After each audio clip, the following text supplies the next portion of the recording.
mataas na pagpupuri, pagluluwalhati, pagdarakila, pagsamba ay tanging sa ating pinakamamahal na Panginoong Hesus po lamang.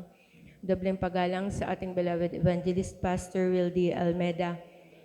Patuloy nating inaalala ang mabubuting aral at turo ng ating beloved parents in the Lord. Pagbati na rin po sa beloved children at sa buong Almeda family. Sa lahat po ng preachers na nandirito ngayon, sa lahat po ng mga elders, sa lahat po ng kapatiran, baguhan o datihan, at kung may bisita po, welcome po kayo sa tunay na gawain ng ating pinakamamahal na Panginoong Hesus. Hallelujah! Isang magpagpalang araw po sa ating lahat. Hallelujah! Nagpapasalamat po ako sa ating pinakamamahal na Panginoong Hesus dahil ito po yung siguro yung pagkakataon na muli ko na naman pong pasalamatan, dakilain, luwalhatiin ang mga dakilang gawa at ang dakilang pangalan ng ating pinakamamahal na Panginoong Hesus sa aming buhay. Nito pong mga nakaraan, 3 times po ata ako nag-refuse kasi po sa aking sarili. Hindi po ako prepared at parang wala po ako sa mood. At nagpapasalamat po ako dahil ito po, nandito po ako sa inyong harapan. Nagpapasalamat po sa ating pinakamamahal na Panginoong Hesus. Nagpapasalamat po ako dahil noong nakaraang taon po, pinapasalamatan ko po yung lahat po na dumaan sa aming buhay. Yung year 2025 po, hindi po yun madali sa amin. Ngunit hindi rin po yun mahirap dahil andyan po palagi ang ating pinakamamahal na Panginoon, umaalalay, gumagaway, at lagi pong tumutugon sa lahat po ng pangangailangan namin na yung akala po natin wala na po, pero po andyan po.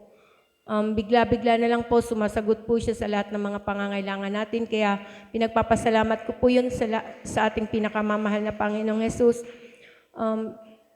Nagpapasalamat rin po ako sa ating pinakamamahal na Panginoong Hesus dahil nung December po, yung mag-holiday break po,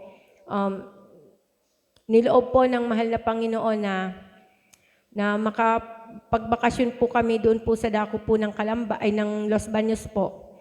At pinapasalamat ko po yun sa mahal na Panginoon kasi po may ginamit po ang mahal na Panginoon na para po mag-provide po ng pangangailangan ay ng pamasahe po namin papunta po doon sa dako po ng Laguna. At nagpapasalamat po ako sa ating pinakamamahal na Panginoong Hesus na pinag-ingatan po kami sa biyahe namin papunta po roon at nagpapasalamat rin po ako sa ating pinakamamahal na Panginoong Hesus na sa dako po ng Calamba ay na niloob rin po ng mahal na Panginoon na makapagdalo po kami sa dako po ng Calamba Outreach. Kaya salamat po sa mahal na Panginoon kasi po muli na naman po akong nakapagdalo doon. Matagal na rin pong panahon na hindi po ako nakapunta ng Laguna at kahit po medyo malamig po ang panahon doon, nagpapasalamat po ako sa mahal na Panginoon kasi po naka-attend po kami ng banal na gawain po doon sa Calamba at nagpapasalamat rin po ako sa pinakamamahal na Panginoong Hesus kasi po doon po sa Calamba, ang gawain po doon ng overnight ay 10 to 4 a.m. At nagpapasalamat po ako dahil yung oras po na yon sa aking sarili, hindi ko po talaga yun kaya. Kasi dito po sa atin, parang hindi ko na nga po kaya yung 6 to 12 midnight po na oras. Kasi po yung ganun kahating gabi na oras, parang groggy na po ako noon. Pero po salamat po sa mahal na Panginoon kasi po doon po sa dako ng Calamba, parang hindi ko po yun naranasan na hindi po ako nakaranas po ng pagod kasi po nung nandoon po kami, bali po ang pamasahe po kasi doon, ang mahal. Kasi po yung bahay po ng beloved mama ko, papasok pa po, tricycle po ang sasakyan at 50 per head po ang pamasahe, kung back and forth po, 100, dalawa po kami, kaya magiging 200 po yun. Pero salamat sa mahal na Panginoon kasi po, binigyan niya po kami ng kalakasan at kapag magsisimba po kami, nilalakad lang po namin yun siguro po from dito po sa Salog hanggang po siguro yun sa may kalagitnaan po ng Napawon, ganun po ata yung layo nun.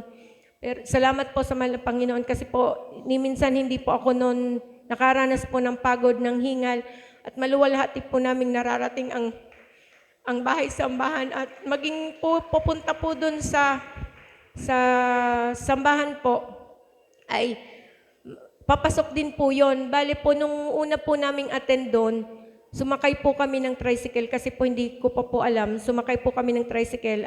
Nagbigay lang po kami, pinakita ko lang po yung address na sinend po sa akin.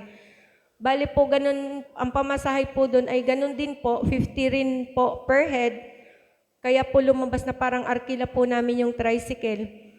Nung pauwi na po kami ng first dalo po namin, hindi na po kami sumakay kasi nga po, sabi daw po wala daw pong sasakyan na palabas at talaga pong obligado na daw pong lakarin kung wala pong sasakyan na gamit.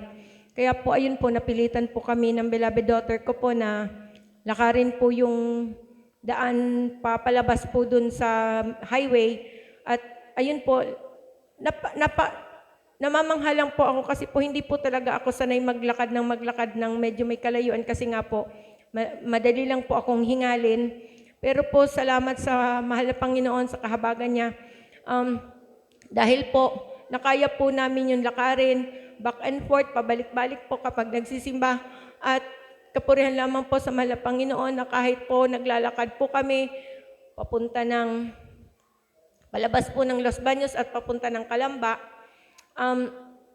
ay papunta ng simbahan galing po dun sa may bypass po ng Bukal, nilalakad po namin yon. Pero ay salamat po sa mahal na Panginoon kasi po, kami pa rin po yung nauuna na dumarating sa bahay sambahan kahit po naglalakad lang kami. Kasi po parang inaabot rin po ng 15 minutes po yung lakad namin or 20. Kaya nagpapasalamat po ako sa pinakamamahal na Panginoong Hesus na hindi, parang nag-e-enjoy lang po kami na parang nag-troll lang po kami na gano'n, na parang akala mo sa amin hindi lang po kami magsisimba. Pero salamat po sa mahal na Panginoon kasi po kahit malamig, hindi po ako dinapuan ng sakit kong hika. At ipinagpapasalamat ko po yun sa ating pinakamamahal na Panginoon na kahit po ganun yung oras ng pagsamba na umaga na po talaga uuwi, hindi po ako nakaramdam ng konting hingal man lang.